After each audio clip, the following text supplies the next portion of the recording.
הצבא הוסיף לתקוף עשרות יעדים ברצועת עזה.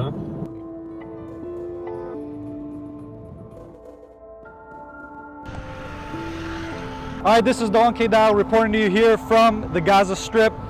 Just a few, really just a few kilometers, we have the Gaza Strip behind us here. This is as close as you can get safely to the border and the security fence. In fact, the closest security fence to us right now is right here, like 200 meters from where we're standing. There's a highway in between us and a security fence. That's the closest one to the communities over here. I'm here with Aaron, Orthodox Jew, Yeshiva Jew from Modi'in, which is just outside Jerusalem. Him and his friends were here all night. They sat here on this hilltop watching the happenings. Can you explain to the viewers, why were you guys hanging out here, you and your buddies, all the way from Modi'in?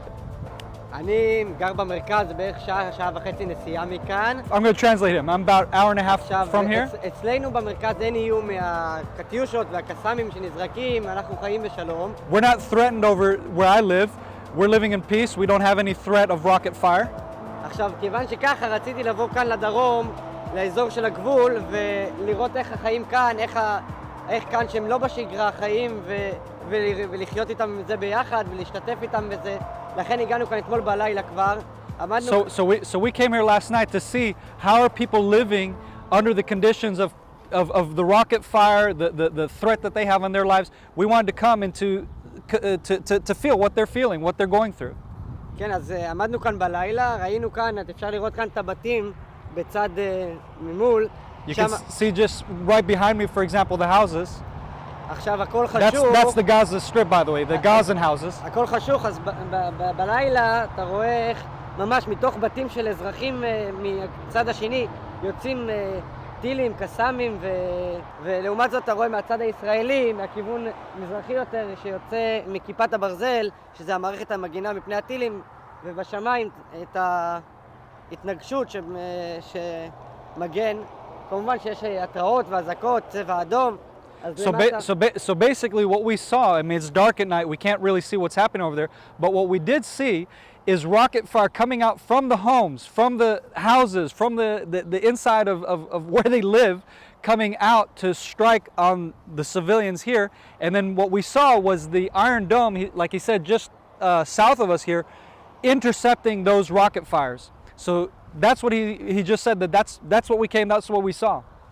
אז תוך כדי יש אזעקה שמתריעה על העניין, שזה אזעקת צבע אדום.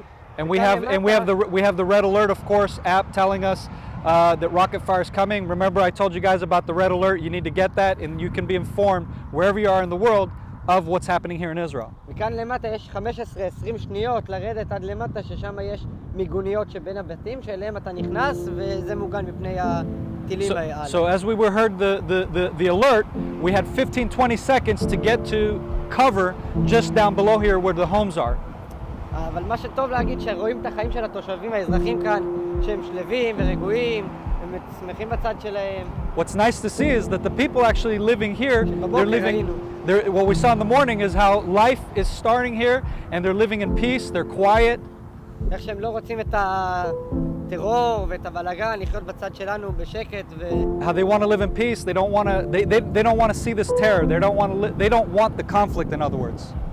אז אתה בעצם יצא לך לדבר עם התושבים פה? היום בבוקר הלכנו לבית הכנסת לתפילה, אז דיברנו עם תושבים, אתה רואה, מבחינתם זה יום שגרה רגיל, קמים לעבודה, הולכים, חוזרים, הילדים הלכו לבתי ספר, המקולות, הכל פתוח רגיל. As he said, we went to the synagogue to pray this morning, and that's how we interacted with the locals here, and heard from them firsthand their experiences. And like he explained, he heard them saying and conveying to him during the prayer morning and prayer, that they don't want this conflict, they want peace, they don't want any of what's happening here, any of this attack that's coming in from the Gaza Strip. This is completely unprovoked.